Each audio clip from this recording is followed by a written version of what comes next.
You ever hear a scream so raw, so desperate it freezes you in your tracks? That was the sound Maria Alvarez heard her third day on the job, standing in the back entrance of the Whitman estate. She was 43, a cleaning lady trying to make ends meet in Los Angeles, and she'd just landed work in one of the richest homes in Beverly Hills. But that scream high cracked from somewhere upstairs cut through her bones. Stop crying. No one wants to hear it. A door slammed and heavy footsteps pounded down the grand staircase. Maria froze, rag still in her hand, until Carmen, the older housekeeper who'd shown her around, shook her head with a sigh. The boss is upset again. Mrs. Evelyn doesn't have patience. Maria swallowed hard. With who? Her stepdaughter Carmen whispered. Little Anna. She has Down syndrome. Mr. James is gone on business most of the time. Evelyn.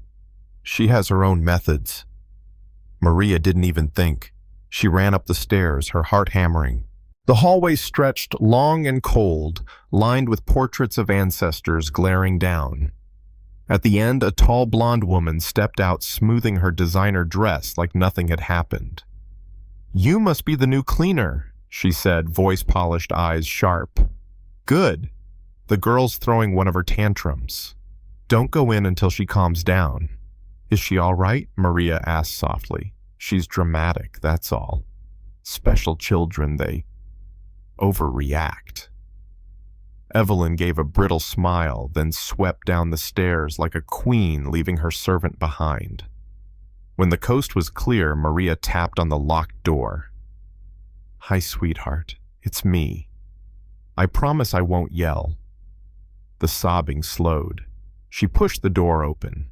There on the carpet was Anna, brown-haired, knees to her chest, cheeks streaked wet.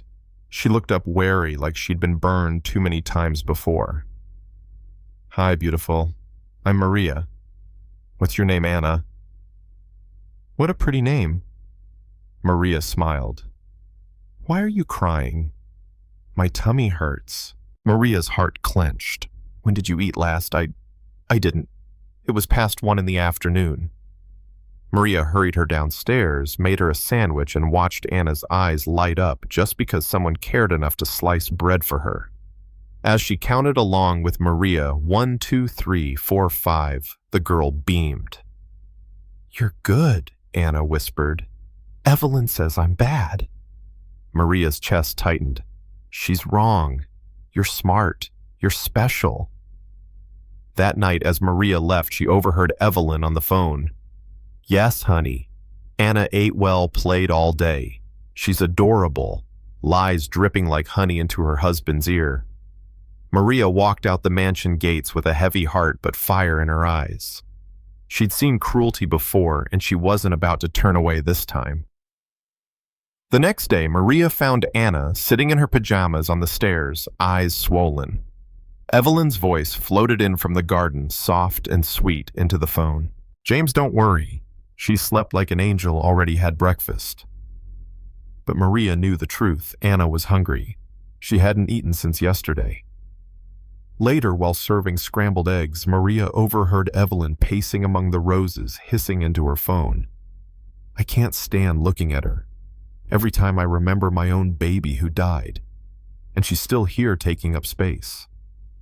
Maybe I should send her to a boarding school. Then James and I could finally have our real family. Maria's blood boiled, but she kept her face calm. She'd learned long ago, sometimes you can't fight fire head on. You have to collect water first. When Anna whispered, "She hurts me," and showed a red mark on her arm, Maria nearly lost it. But she remembered her little sister years ago, same syndrome, same bruises, and how powerless she'd felt as a teenager. Not this time. She had age wisdom and a plan. By the third day, Maria was ready. She hid a recorder in her apron, capturing every lie Evelyn told James on the phone. Anna ate, Anna played Anna's perfect. Then minutes later, Evelyn's venom spilled out. You're clumsy. You're a disgrace. Sometimes I think you shouldn't even have been born. Those words, cruel and sharp, burned into the recorder. Proof. Maria began teaching Anna a secret game.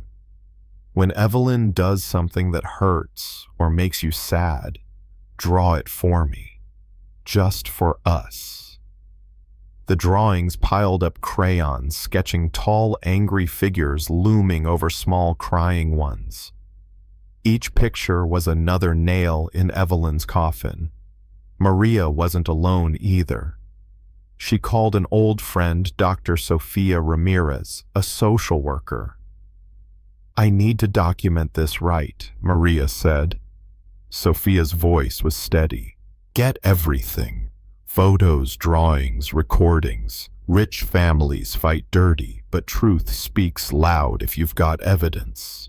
So Maria did.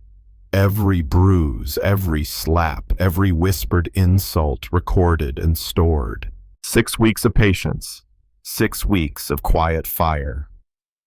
Then came the day. James decided to stay home, working from his office. Evelyn's smile cracked at the announcement. But routine Anna gets nervous when things change. In the morning, James overheard her snap. "Put those toys away." "You're too loud," Anna whispered. "But I'm not making noise." James frowned. He knew his daughter wasn't.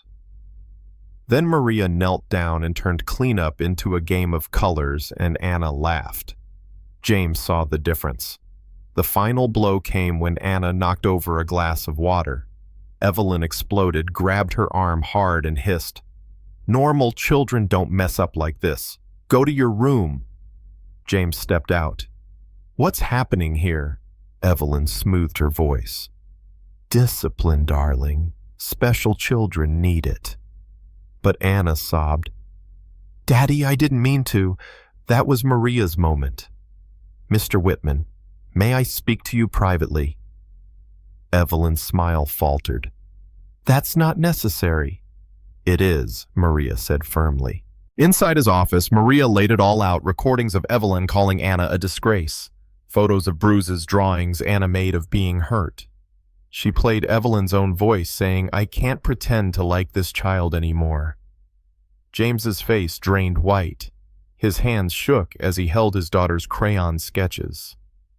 How did I not see this?"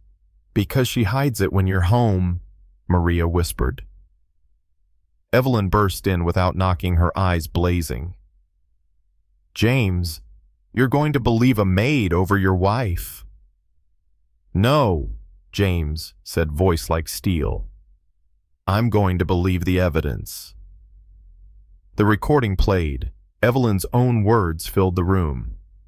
"Sometimes I think you'd be better off never having been born."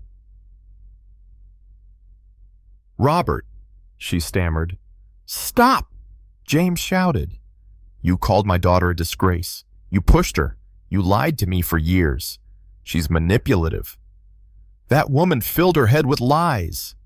James slammed the drawings on the desk. "Are these lies?" "Did Maria draw these bruises?" For the first time, Evelyn's mask cracked. She sneered. "So you'll throw me out for a cleaning lady and a defective child?" James's eyes burned.